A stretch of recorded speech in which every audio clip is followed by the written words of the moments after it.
qodobada ugu doorka roon wararkaanu idiin haynana waxaa ka mid ah ra-iisul wasaare Khayre oo gudoomiyay shir ay ka maqan yihiin maamul goboleedyada Puntland iyo Jubbaland oo lagaga hadlayay amniga Soomaaliya. Jubbaland oo iyaduna ku dhawaaqday in dowladda Soomaaliya ay weerar ku tahay magaalada Kismaayo ee xarunta maamulkaasi. ururka Ahlusunna wal Jamaaca ayaa iyaguna ka horyimi qorshe ay dowladda federaalka ee Soomaaliya ciidamo boolis ku geenaysay degmada Guriceel. Kenya oo ka laabatay mid ka mid ah go'aamadii ay ku cadaadinaysay Soomaaliya.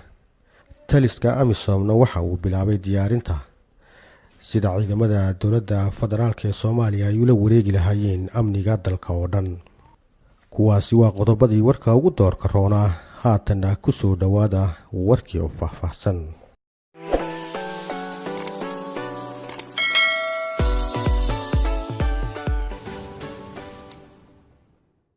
ra-iisul wasaaraha xukuumadda federaalka ee Soomaaliya ayaa maanta gudoomiyay shir ay ka soo qayb galeen safiirada wadamada amniga ka taageera Soomaaliya iyo wakiilada beesha caalamka.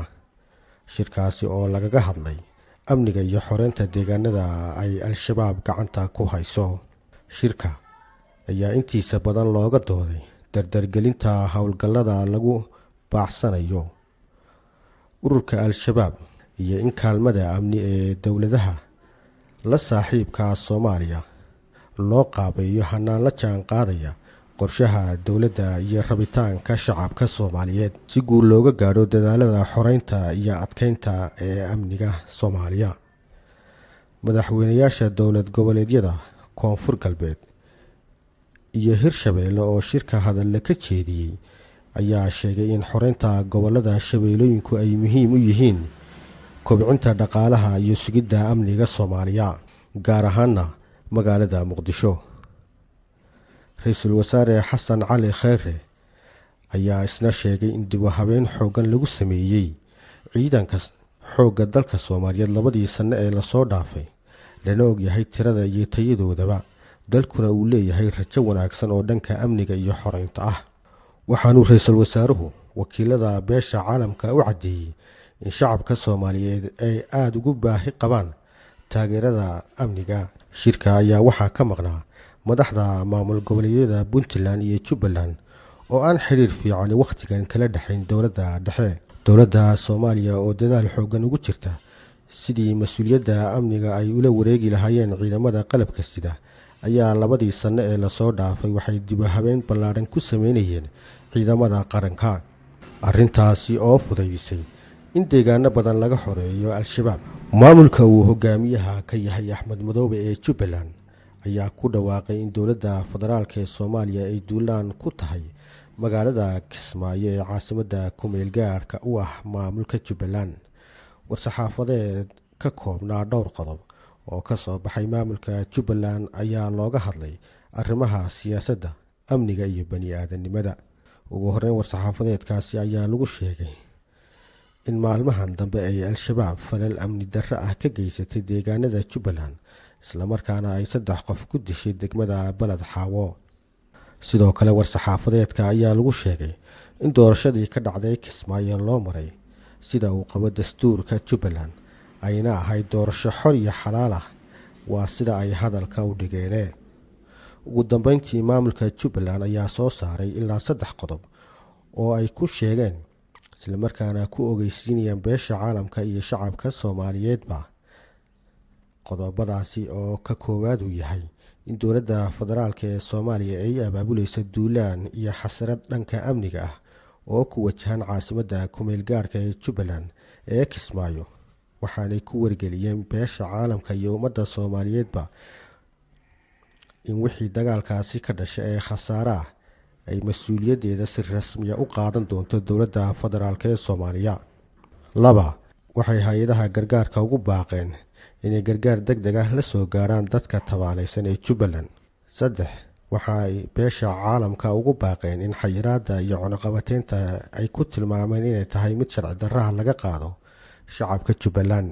hoggaanka sare ee Ahlusunna ayaa si weyn uga soo horjeestay go'aan dowladda federaalka ee Soomaaliya ay ciidamo boolisa ugu geyn lahayd magaalada Gurceel ee gobolka Galgaduud. Sida wararku sheegayaan, wasiirka amniga ee Soomaaliya ayaa isku dayay in qaar ka mid ah ciidamada booliska ee dowladda dhexe ee Soomaaliya ee dhawaanta la geeyay magaalada Dhuusamareeb uu u diro magaalada Gurceel si ay ula wareegaan ammaanka magaaladaasi. Qorshaha wasiirka ayaa ahaa in ciidamadaasi ay si buuxda ula wareegaan saldhigga booliska ee magaalada Gurceel, balse intii lagu howlanaa diyaarinta ciidamadaasi oo hadda ku sugan Dhuusamareeb ayaa waxaa ka warhelay hoggaanka Ahlu Sunna oo ciidamo taabacsan ay gacanta ku hayaan magaalada Gurceel. Ahlu Sunna ayaa heegan gelisay ciidamo daacad u ah oo maamula magaalooyinka ay ka mid ka yihiin Gurceel iyo Matabaan, iyaga oo dowladda federaalka ku wargeliyay inaysan waxba ka ogeyn qorshaha ay dowladda federaalku ugu dirayso ciidamo boolisa magaalada Gurceel iyo weliba Matabaan. Xubno mataliya xukuumadda federaalka ee Soomaaliya ayaa Dhuusamareeb kulan kula yeeshay saddexda hogaamiye ee ugu sarreeya Ahlu Sunna, waxaanay ka dalbadeen in ciidamada federaalka loo ogolaado inay ka howlgalaan Gurceel si tartiib loogu wareejiyo ammaanka magaalada. Madaxda Ahlu Sunna ayaa gabi ahaanba ku gacan saydhay dalabkaasi, waxaana muuqata inay ku fara adeegayaan gacan ku haynta magaalooyinka Matabaan iyo Gurceel oo iyagu haatan ku soo ururtay talada ururka Ahlu Sunna wal Jamaaca. Dowladda Kenya ayaa dib uga laabatay go'aan markii hore u muuqday mid ay cadaadis ku saarayso dowladda federaalka ee Soomaaliya oo ay kala dhaxayso dacwadda ku saabsan dhulbadeedka ay sheeganayso Kenya. Dowladda Kenya ayaa maanta ku dhawaaqday inay ka laabatay xayiraadii ay hore u saartay kalluumaysatada gobolka Lamu ee xuduudda la leh biyaha Soomaaliya. Dowladda Kenya ayaa maanta ku dhawaaqday inay ka laabatay xayiraadii ay hore u saartay kalluumaysatada gobolka Lamu ka kalluumaysan jiray kuwaasi oo u dhow xeebaha Soomaaliya. Xayiraadda ay qaaday Kenya ayaa ahayd in habeenkii wixii ka dambeeya 2 saac aanay kalluumaysatadaasi wax kalluuna ka daban karin xeebaha ku teedsan Soomaaliya. Go'aankani oo markii hore ka soo baxay 7 bilood ka hor dalka Kenya ayaa la sheegay in ujeedadiisu ahaa sidii Soomaaliya cadaadis loogu saari lahaa inay ka laabato go'aanka maxkamadda caalamiga ee ICJ ee ka garnaqaysa muranka badda ee ka dhaxeeya Soomaaliya iyo Kenya. Waxay Kenya xilligaasi marmarsiyo ka dhigatay inay go'aankaasi u qaadatay arrimo dhanka ammaanka iyo cabsi ay ka qabto in la dhibaateeyo muwaadiniinteeda sida ay hadalka u dhigeen waqtigaasi. Dowladda Kenya ayaa samaysay dhowr tallaabo oo ay ku doonaysay inay Soomaaliya kaga hor istaagto dacwadda badda ee kala dhaxaysa, balse marnaba uma suuragelin. Ugu dambeyntii dowladda Kenya ayaa dareensan in looga guuleysan doono dacwaddaasi maxkamadda ICJ ay ka garnaqayso, iyadoo oo codsatay in dib loo dhigo dacwadda muddo 12 bilood ah, balse maxkamadda ayaa ugu dambeyn dib u dhigtay 2 bilood oo kaliya.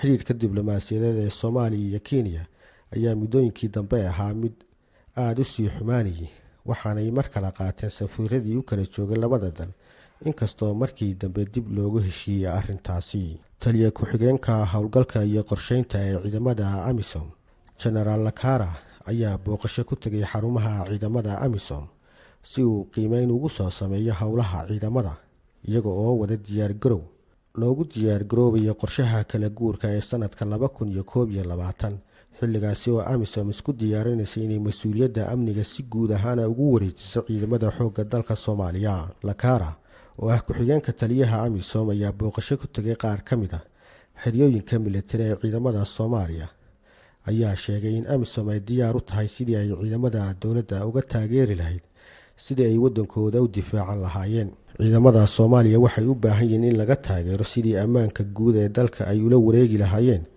Taasina waa qorshaha xaaladda kala guurka oo ciidamada AMISOM amniga dalka ugu wareejinayaan ciidamada xoogga dalka Soomaaliyeed, ayuu sii raaciyay General Lakara.